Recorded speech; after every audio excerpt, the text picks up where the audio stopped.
de la mañana. Seguimos compartiendo con ustedes esto que es Todas las Voces en la frecuencia de FM Voz en 91.5. La temperatura está ahora 8 grados 2 décimas, la humedad 46%, viento del sudeste a 33 kilómetros en la hora y el cielo está parcialmente nublado. Ya estamos con otro invitado de esta mañana y le pedimos a Javier que lo presente. Así es, estamos con Jonathan Castillo, coordinador del área de salud provincial, así que con él vamos a hablar un poquito justamente de temas de salud. En mi caso quería arrancar un poquito con algo que tal vez es actual, el tema de la salud reproductiva. En el caso del área que vos coordinás, Jonathan, ¿cómo se están manejando en estos temas? ¿Se reparten todos estos métodos? ¿En dónde se reparten? Comentanos. Sí, si bien, bueno, salud reproductiva, para ser sincero, la verdad que hace años que se está trabajando, quizás no de la forma más adecuada, quizás porque trabajar en salud reproductiva no solamente es tener un anticonceptivo para dar, sino creo que es importante también la educación que se debe hacer en la población. Nosotros abarcamos hace aproximadamente 2 años y avanzamos más que nada en algunos métodos anticonceptivos, y ahora se los voy a mencionar, que es lo que generalmente el Estado garantiza, que no eran garantizados sobre todo en los lugares más alejados, que es en los distritos. Le estoy hablando de métodos anticonceptivos como por ejemplo una mujer que puede optar por un DIU o el dispositivo intradérmico. Nosotros empezamos a movilizar antes para poder colocarse o utilizar alguno de estos métodos, solamente había que acudir al hospital. Hoy en día nosotros pudimos coordinar a través con el Hospital Chestacó, bueno, a través de la dirección con el doctor Laver Freidenberg, y mover equipos itinerantes por los distritos donde les podría decir que hoy en día podemos garantizar desde colocar un DIU, un dispositivo en el lugar, en cada centro de salud, ya sea en Punta de Agua o en cualquier centro de salud de lo que es San Rafael, sin que tenga que ver la distancia. Y tiene mucha demanda eso en los distritos, ¿no? He visto imágenes, no sé, por ejemplo, el Centro de Salud de la Villa 25, con muchas mujeres concurriendo. Sí, la verdad que sí, tiene mucha demanda, es una realidad. Por ahí la gente siempre hay una mala concepción, creo, de que la gente no utiliza estos métodos anticonceptivos. La verdad que sí, se utilizan generalmente, bueno, lo que garantiza el Estado, los que tenemos en los centros de salud, van desde pastillas, bueno, que son métodos hormonales, pastillas también que utilizan, bueno, las mujeres en su periodo de lactancia, el DIU, como te decía, eso sí, acordado con nuestro equipo itinerante, el dispositivo intradérmico y bueno, lo que son los métodos anticonceptivos de barrera, como es el preservativo. Oye, ¿en qué porcentajes más o menos se entregan estos dispositivos? Porque sin duda hay algunos que tienen más demanda que otros. Sí, es cierto, te diría que en los periodos, digamos, por así decirte, en cierta forma fértil, también hay una idea que hay que borrar, creo que hay en la sociedad. Generalmente se piensa, cuando se habla de salud reproductiva o salud sexual, muchas veces siempre el terror es prevenir un embarazo en cierta forma. Sí. Nosotros tratamos de inculcar que no solamente prevenir el embarazo, sino también prevenir enfermedades de transmisión sexual, que hoy en día también es algo muy común que pasa. Seguro. Te diría que en un 70-75% generalmente de los pueblos eso está cubierto. La mayoría de la gente hoy en día es mucho más abierto, se habla más el tema. Tiene que ver con varias características. Sí va a variar distintas las comunidades que hay. Nosotros podemos evaluar o estudiar distintos distritos y la verdad que va variando según la cultura de cada distrito. La demanda de acuerdo al distrito. La demanda de cada distrito. Vos hace rato me preguntabas, Javier, con respecto a la villa, que habías visto que había mucha concurrencia. La verdad que, por ejemplo, la villa sí es un distrito que tiene una alta tasa, digamos, en cierta forma de cobertura con respecto a salud reproductiva. Y por ahí otros distritos por algunas características de tipo ¿Y qué tipo cultural. De cobertura demanda, por ejemplo, la villa? ¿Qué tipo de cobertura demanda sobre todo? La principal demanda en método anticonceptivo específico, que ese suele ser el más común en la mayoría de los lugares, bueno, es la pastilla anticonceptiva, que es este método hormonal. Sí. Te diría en un segundo lugar que, bueno, si bien antes no se hacía, ahora sí, que sigue estando en un segundo lugar el DIU. Y bueno, ya los otros métodos anticonceptivos, bueno, por alguna cuestión, porque todos sabemos que no hay un método anticonceptivo, siempre la primera consulta, ¿cuál seguro. Es? Además. No hay uno 100% seguro, hay sí muy efectivos, son muy efectivos, hablamos del 99% de efectividad, siempre y cuando tenga un buen uso. Y lo otro es que no hay un método anticonceptivo, digamos, por decir el mejor, sino que cada método anticonceptivo se adapta al organismo de cada persona. Muchas veces van a escuchar quizás que alguna persona dice, no, me dolió la cabeza, no sirve porque me dolió la cabeza, y queda esa idea en toda la sociedad. En realidad quizá en su organismo no dio el resultado, pero quizá en otro sí. Por eso nunca hay que quedarse por ahí con el comentario de otra persona. ¿Tiene demanda, por ejemplo, este método de subcutáneo que Sí, hay? este último año y medio, estos últimos 2 años tiene demanda, generalmente en un grupo etario adolescente, donde se usa, tiene bastante demanda. ¿Existe el problema que después vienen a querer que se lo retiren? Existe, es real. Vuelvo a repetir, generalmente puede que en alguna persona haya tenido alguna consecuencia, digamos, o alguna secuela este método anticonceptivo, y sí, pueden venir algunas personas que quieren que se lo retiren por alguna razón específica, como nos ha pasado, han habido casos por ahí, una ligadura de trompa que después querían revertir esa situación donde no se puede. Claro. Pero sí, suele pasar que... Sí, a mí me contaban del hospital, por ejemplo, a lo mejor algunas adolescentes se lo implantaron y a lo mejor después cambiaron de pareja y para tener hijos, y bueno, y vienen y a querer que se lo retiren, pero eso tiene un costo. Recuerdo que creo que esto fue el año pasado, salía 5.000 pesos cada uno. Sí, creo, no tengo bien los números, pero ronda algo de 10.000 pesos, está rondando el costo que tiene este método anticonceptivo. Siempre tratamos de hablar bien con las personas. Bueno, generalmente específicamente que estamos hablando está en un grupo etario casi hasta los 20 años, 21, nosotros lo tenemos en cuenta. ¿Y cómo está la gente, sobre todo a lo mejor en zonas de distrito, con respecto a la información que tiene de la educación sexual? Ustedes, además de distribuir, tienen que hacer como una especie de educación también. Sí, esa es la idea que decía al principio. Yo la verdad que voy a ser crítico al respecto. Creo que uno tiene que ver la realidad y no nos podemos cerrar en cuestiones que no son así. Yo creo que en eso nos está faltando. Creo que nos está faltando mucho más profundizar. Porque no ganamos nada con tener todos los métodos anticonceptivos si no avanzamos en la educación. Creo que ayudó bastante el tema de la sanción de la Ley de Educación Sexual Integral, que se trabaja y se aborda en todas las escuelas. Nosotros sabemos que en cada lugar, en cada distrito, suelen haber centros de salud y a su vez también suelen haber escuelas. En las escuelas ayuda mucho la toma de conciencia en los adolescentes o en todo el chico que va a la escuela, y eso hace generalmente que acuda al centro de salud y se termine de sacar esas dudas. A mí me gustaría, capaz que es un ideal, yo creo que todavía, quizás me equivoco, me hago cargo, es una opinión mía, yo creo que todavía en eso estamos flojos. Falta información sexual, digamos, educación sexual. Sí, falta profundizar mucho más al respecto. Creo que falta, vuelvo a repetir, es mi opinión y me hago cargo, falta, todavía la sexualidad sigue siendo un tabú en nuestra sociedad. Sí. Sigue siendo algo en cierta forma, si bien hoy en día es mucho más abierto de lo que era antes, pero sigue siendo un tabú en el cual muchas veces no hablamos del tema, y no hablar creo que durante muchos años nos hizo mucho daño. Nos hizo desde traer embarazo adolescente, desde tener enfermedad de transmisión sexual. Para mí la sexualidad debería ser un tema como generalmente hablamos o de fútbol o de política en una mesa, que su padre pueda hablar con su hijo, con su hermana, que sea un tema común. Porque es algo natural al cuerpo. Es algo natural que nos acompaña desde el minuto 1 de que nacemos hasta que nos morimos. No hay algo más humano, digamos, que el tema de la sexualidad. ¿Cómo evalúan ustedes la incidencia real, concreta de todos estos programas en el transcurso del tiempo?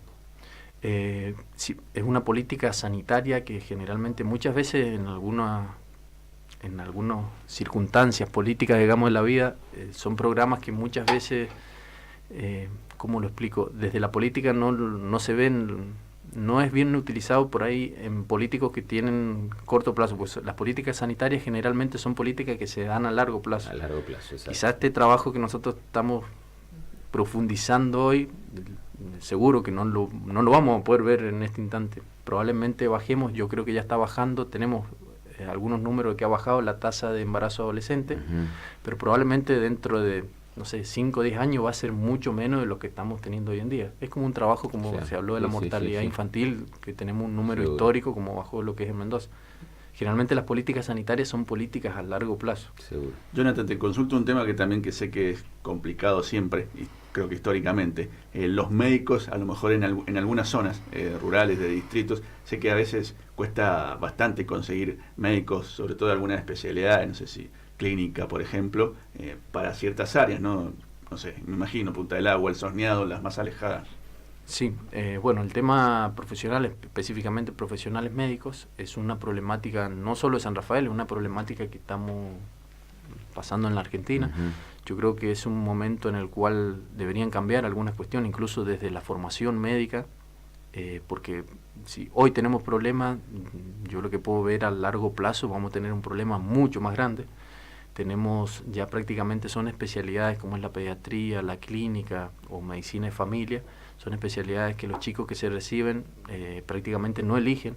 Hoy en día se eligen subespecialidades, no sé, les pongo un ejemplo, neurocirugía o cirugía en cuestiones que se dan en grandes ciudades. Hoy en día es muy raro el chico que estudió o se recibió y quiera ir a un distrito.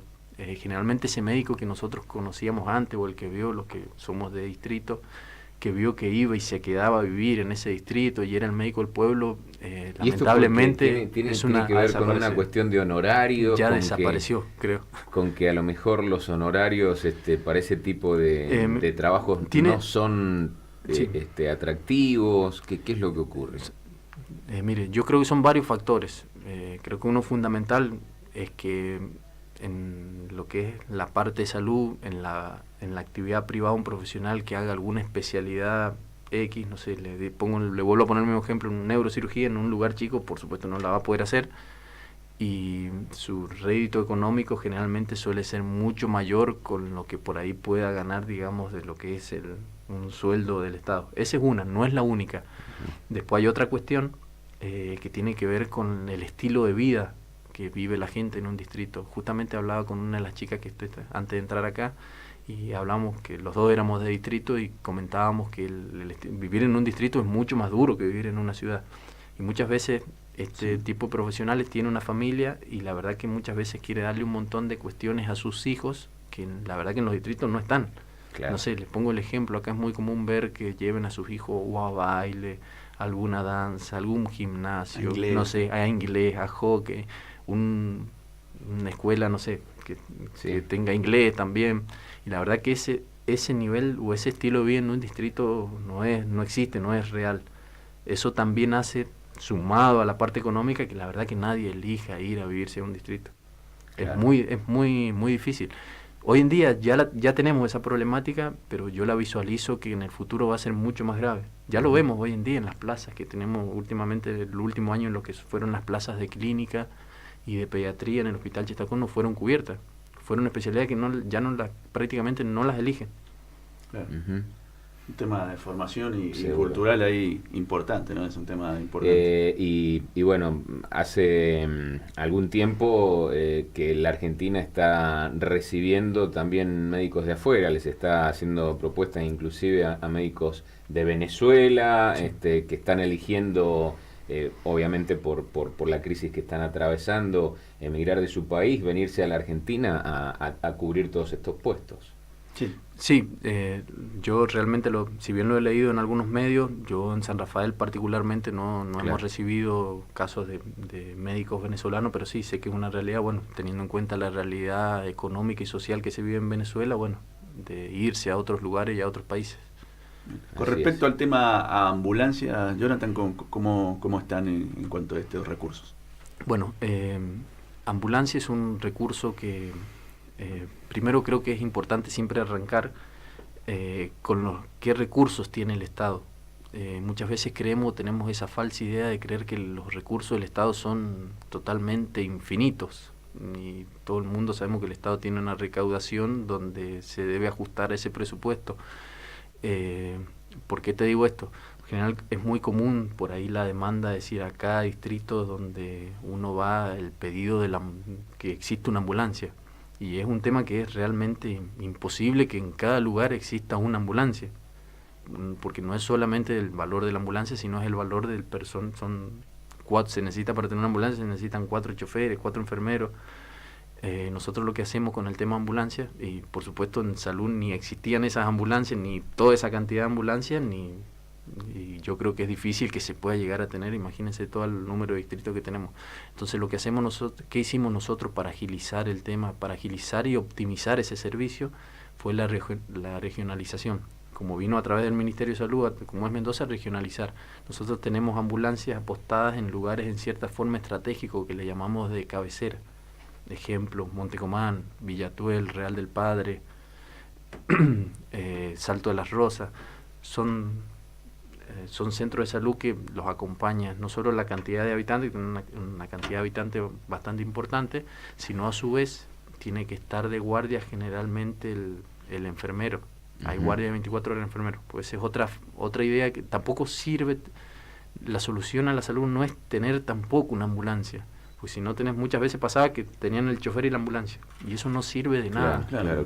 No, Porque no es la cobertura completa. No, porque llega una persona con un primer auxilio y la solución, siempre vuelvo a repetir y aprovecho este espacio, no es rápidamente trasladar al hospital central. El 80% de las situaciones se resuelven en el lugar. En el lugar, exactamente. Y si ponemos un chofer solo con la ambulancia, la verdad que no está formado ni capacitado, lo único que va a hacer es agarrar, subir ese paciente y trasladarlo.